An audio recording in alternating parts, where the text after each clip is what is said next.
Step 19. Tracking sales and profits. Sales are great, but profits are what really matter.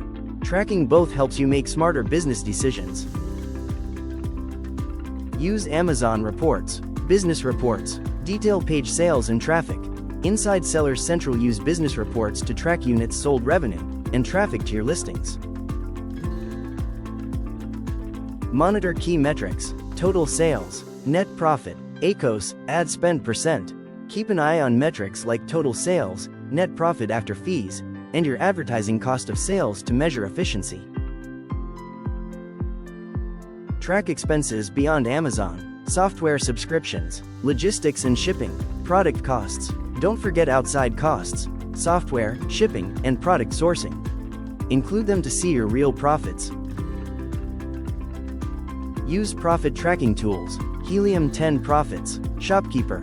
Tools like Helium 10 Profits, Shopkeeper, automatically calculate true profit margins with all expenses factored in.